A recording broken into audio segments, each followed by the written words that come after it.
இந்த சொசைட்டியோட rules and ரெகுலேஷன்ஸுக்கு உங்களால fit ஆக முடியலையா? அவங்க சொல்றாங்க இவங்க சொல்றாங்க அப்படின்னு சொல்லிட்டு மற்றவங்க சொல்றதையெல்லாம் ஃபாலோ பண்ணி போர் அடிச்சு போய் நான் என்னுடைய சொந்த வாழ்க்கையை வாழாமையே இருக்கிறேன் அப்படிங்கிற ஃபீலிங் உங்களுக்கு இருக்கா? இதெல்லாம் உங்களுக்குள்ள நடக்குது அப்படின்னா உங்களுக்குள்ள ஒரு சிக்மா மேல் பர்சனாலிட்டி இருக்காரு அப்படின்னு அர்த்தம். இப்போ நீங்க அவரை வெளியே கொண்டு வரணும். இந்த சிக்மா மேல், ஆல்பா மேல், பீட்டா மேல் அப்படிங்கிற வார்த்தைகளை யூடியூப் வீடியோஸ் மூலமா நீங்க நிறைய கேள்விப்பட்டிருக்கலாம். முதல்ல இந்த ஆல்பா மேல் அப்படின்னா யாரு, சிக்மா மேல் அப்படின்னா யாரு, பீட்டா மேல் அப்படின்னா யார் அப்படிங்கறத பத்தி ஒரு அண்டர்ஸ்டாண்டிங் நமக்கு தேவைப்படுது. ஆல்பா மேல் அப்படின்னா சிம்பிளா தலைவன் அப்படின்னு எடுத்துக்கலாம். ஒரு கூட்டம் இருக்கு, அந்த கூட்டத்தை வழி நடத்துற ஒரு லீடர் அப்படிங்கிறவர் தான் ஆல்பா மேல். ரொம்ப கான்பிடென்ட்டா, ரொம்ப கரிஸ்மேட்டிக்கா இருக்கக்கூடிய ஒரு சூப்பரான லீடர் தான் இந்த ஆல்பா மேல். சிம்பிளா இவருடைய கூட்டத்துல இவர் தான் நம்பர் 1. பீட்டா மேல் அப்படிங்கிறவர் சிம்பிளா ஃபாலோ பண்ணக்கூடிய ஒரு ஃபாலோவர், அதாவது தொண்டன். இங்க மேல் மேல் அப்படின்னு சொல்றதுனால இது ஆண்களுக்கு மட்டும்தான் அப்படின்னு எடுத்துக்காதீங்க, இது பெண்களுக்கும் பொருந்தும். மேல் அப்படிங்கிற ஒரு காமன் டேர்ம் எல்லாரும் யூஸ் பண்றதுனால இங்கேயும் நான் அதை யூஸ் பண்றேன். சரி, இப்ப சிக்மா மேல் கதைக்கு வருவோம். சிக்மா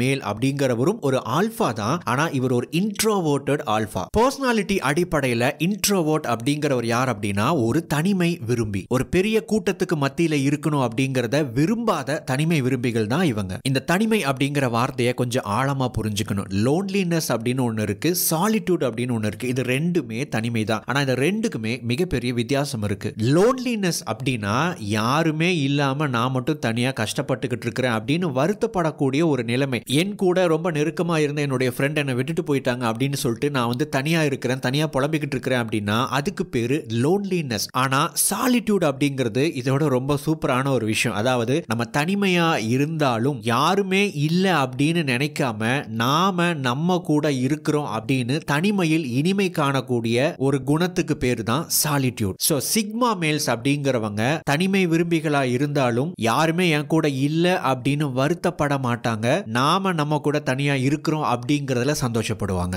இந்த சிக்மா மேல்ஸ் எப்பவுமே லோன் வுல்ஃப், அதாவது தனிக்காட்டு ராஜா அப்படின்னு சொல்லலாம். கூட்டமா நிறைய பேர் இருந்துகிட்டு நம்ம என்ன பண்றோம் எப்படி பண்றோம் அப்படின்னு சொல்லிட்டு எப்பவுமே நமக்கு அங்கீகாரம் கொடுத்துக்கிட்டே இருக்கணும் அப்படிங்கறத விரும்பாதவங்க. நாம என்ன பண்றோம் அப்படிங்கறத தெரிஞ்சு பண்ணக்கூடிய நபர்கள் தான் இந்த சிக்மா மேல்ஸ். தனி மனித சுதந்திரம், சுய நம்பிக்கை, தனிமையில இருந்தாலும் தேவைப்படும் போது பொறுப்பெடுத்துக்கிட்டு ஒரு லீடரா மாறக்கூடிய திறம் வாய்ந்தவர்கள் தான் இந்த சிக்மா மேல்ஸ். சரி, இப்போ இந்த சிக்மா மேல்ஸுக்கான 8 முக்கியமான குவாலிட்டிஸ் என்ன அப்படிங்கறத பார்க்கலாம். முதலாவது இண்டிபெண்டன்ஸ், சுதந்திரம். சிக்மா பர்சனாலிட்டிஸ்க்கு ஸ்ட்ராங் செல்ஃப் அவேர்னஸ் இருக்கும், அதாவது அவங்கள பத்தியே அவங்க உணரக்கூடிய தன்மை அதிகமா இருக்கும். சோ அதனால அவங்க சுதந்திரமா இருக்கணும், நாம என்ன பண்றோம் அப்படிங்கறத மத்தவங்க கண்ட்ரோல் பண்ணக்கூடாது அப்படின்னு நினைப்பாங்க. அதனாலேயே அவங்க பெரும்பாலும் தனிமையா இருப்பாங்க. நீங்க ஒரு கூட்டத்துக்கு மத்தியில இருக்கும்போது பலதரப்பட்ட விஷயங்களை நீங்க கன்சிடர் பண்ணணும், ஆனா நீங்க தனிமையில இருக்கும்போது அதுதான் அல்டிமேட்டான ஒரு சுதந்திரம். இரண்டாவது செல்ஃப் அஷூரன்ஸ்.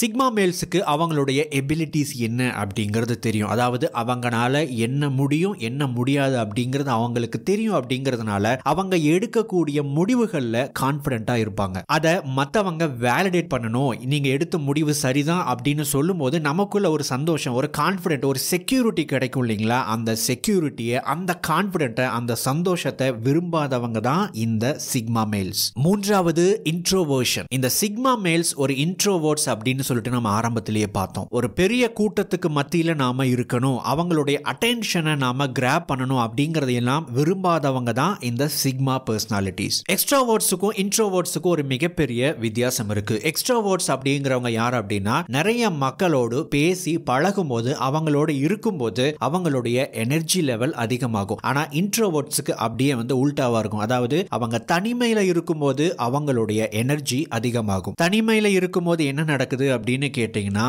உங்களோடு நீங்க பேசிக்கிட்டு இருக்கிறீங்க, அதாவது உங்களுடைய சிந்தனைகளோடு நீங்க பயணிச்சுக்கிட்டு இருக்கிறீங்க. நிறைய மக்களோடு இருக்கும்போது பலவிதமான எண்ணங்கள், பலவிதமான சிந்தனைகள், பலவிதமான தாட்ஸ் நம்மளோட ஒன்னா இணைஞ்சு செயல்படும். ஆனா நீங்க தனிமையில இருக்கும்போது உங்களுடைய சொந்த தாட்ஸோடு பயணிப்பீங்க, அது ரொம்ப யூனிக்கானது. நான்காவது லீடர்ஷிப் எபிலிட்டி. இவங்களுக்கு தலைமை பண்பு அப்படிங்கிறது ஒண்ணு இருக்கும், ஆனா நான் தலைவனா இருக்கணும், மத்தவங்களை லீட் பண்ணணும் அப்படிங்கறத விரும்பாதவங்க தான் இந்த சிக்மா மேல்ஸ். இன்னும் சிம்பிளா சொல்லணும் அப்படின்னா ஃபாலோவர்ஸை எதிர்பார்க்காத லீடர்ஸ். ஐந்தாவது செல்ஃப் மோட்டிவேட்டட். தன்னைத்தானே எப்படி மோட்டிவேட் பண்ணிக்கணும் அப்படிங்கறத தெரிஞ்சு அவங்களே மோட்டிவேட் பண்ணிக்கிறவங்க தான் இந்த சிக்மா பர்சனாலிட்டி. பர்சனாலிட்டிஸ். ஆறாவது எமோஷனல் இன்டெலிஜென்ஸ். சிக்மா பர்சனாலிட்டிஸ் ஒரு இன்ட்ரோவர்ட்ஸ் அப்படிங்கிறதுனால அவங்களுக்கு அப்சர்வ் பண்ணக்கூடிய ஒரு குணம் அப்படிங்கிறது இயல்பாவே அமைஞ்சிருக்கும். மற்றவங்களை அப்சர்வ் பண்ணி இவங்க என்ன எதிர்பார்க்கறாங்க, இவங்க நம்ம கிட்ட என்ன கேட்கறாங்க, எதை தேடி வர்றாங்க அப்படிங்கறத புரிஞ்சுக்கிட்டு அதுக்கு தகுந்த மாதிரி நடந்துக்கக்கூடிய தன்மை வாய்ந்தவங்க தான் இவங்க. இதை இன்னொரு விதத்துல சொல்லணும் அப்படின்னா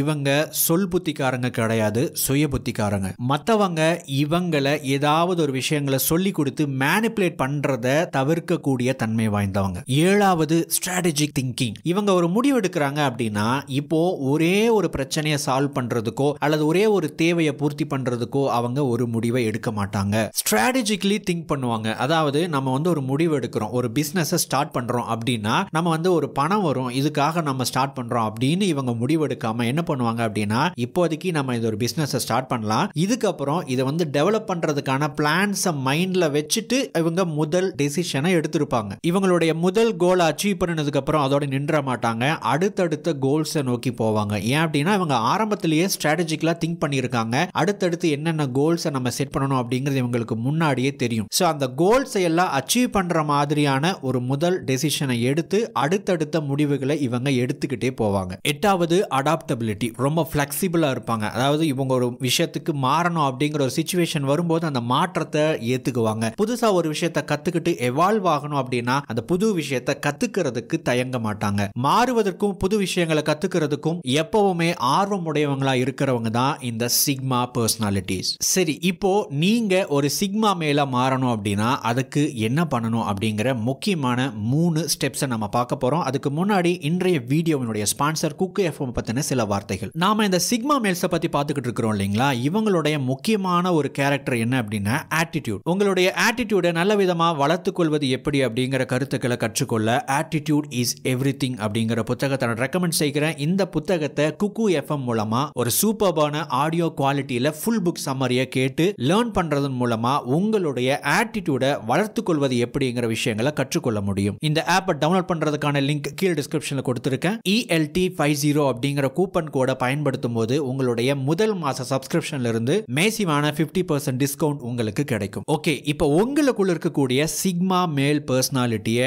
நீங்க டெவலப் பண்றதுக்கு என்ன பண்ணணும் அப்படிங்கறத பார்க்க போறோம். நம்ம மேல பார்த்த 8 முக்கியமான குணங்களை நீங்க உங்களுடைய வாழ்க்கையில உருவாக்கணும் அப்படின்னா இந்த 3 ஸ்டெப்ஸை நீங்க ஃபாலோ பண்ணணும். முதலாவது ஸ்டெப் என்ன அப்படின்னா develop a strong sense of self.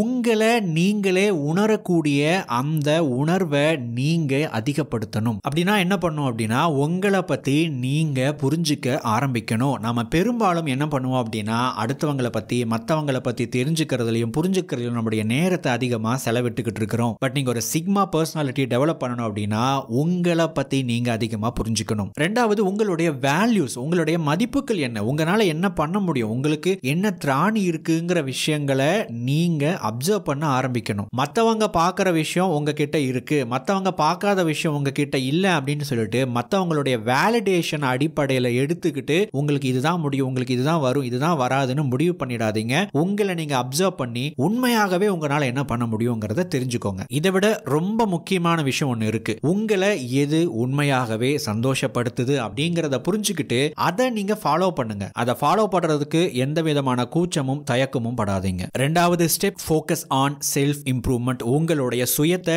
நீங்க உருவாக்குறதுக்கு இம்ப்ரூவ் பண்றதுக்கு முயற்சி பண்ணுங்க. சிம்பிளா சொல்லணும் அப்படின்னா உங்களுடைய பிசிக்கல் ஹெல்த், உங்களுடைய மென்டல் ஹெல்த், உங்களுடைய உடம்போட ஆரோக்கியத்தையும் உங்களுடைய மனசோட ஆரோக்கியத்தையும் நீங்க உயர்த்துறதுக்கு என்ன பண்ணணுமோ அதை பண்ணணும், எதை பண்ணக்கூடாதோ அதை பண்ணக்கூடாது. இதை பத்தி உங்களுக்கு நல்லாவே தெரியும். உங்களுக்கு தெரிஞ்ச விஷயத்தை ஃபாலோ பண்ணுங்க. அடுத்தது உங்களுடைய நாலேஜ் அண்ட் ஸ்கில்ஸை நீங்க டெவலப் பண்ணுங்க. எந்த அளவுக்கு உங்களுடைய நாலேஜ் நீங்க கெயின் பண்ணிக்கிறீங்களோ அதற்கு ஈக்குவலான ஸ்கில்ஸையும் நீங்க டெவலப் பண்ணா மட்டும்தான் நீங்க கத்துக்கிட்ட விஷயங்களை செயல்முறை மூலமாக வெளிப்படுத்த முடியும். நமக்கு என்ன தெரியுமோ அதை வெளியே கொண்டு வரதுக்கு உதவி பண்ணக்கூடிய முக்கியமான ஒரு கருவிக்கு பேரு தான் ஸ்கில்ஸ். அந்த திறமைகளை நீங்க வளர்த்துக்கோங்க. Step 3 learn to think strategically and make decisions. நீங்க ஒரு முடிவு எடுக்க போறீங்க அப்படின்னா அந்த முடிவு இப்போ தற்காலிகமான ஒரு விஷயத்துக்கான ஒரு முடிவாக மட்டும் இல்லாம ஃபியூச்சரிஸ்டிக்கா எதிர்காலத்தை மனசுல வச்சு பலவிதமான ஸ்டெப்ஸை உள்ளடக்கின ஒரு திட்டத்தை உருவாக்குங்க. அந்த திட்டத்தை பிளான் பண்ண ஆரம்பிங்க, யோசிங்க, அதை பத்தி டிஸ்கஸ் பண்ணுங்க, அதை பத்தி லேர்ன் பண்ணுங்க. உங்களுக்கு கிடைச்ச அந்த சோர்சஸை வச்சு, ரீசோர்சஸை வச்சு, இன்புட்ஸை கோல்ஸை வச்சு முடிவெடுக்க ஆரம்பிங்க. ஸோ இப்படி நீங்க பண்ணீங்க அப்படின்னா நீங்க ஒரு முடிவை மட்டும் எடுக்கல, உங்களுடைய வாழ்க்கையை டிசைன் பண்ணக்கூடிய முடிவை எடுக்கிறீங்க அப்படிங்கிற மாதிரியான மிகப்பெரிய ஒரு விஷயத்தை நீங்க செய்வீங்க. நண்பர்களே, இந்த வீடியோ பதிவு உங்களுக்கு பிரயோஜனமா இருந்திருக்கும் அப்படின்னு நம்புறேன். அடுத்த வீடியோ பதிவில் மேலும் ஒரு பயனுள்ள தகவலோடு உங்களை சந்திக்கிறேன். தேங்க்ஸ் ஃபார் வாட்சிங்.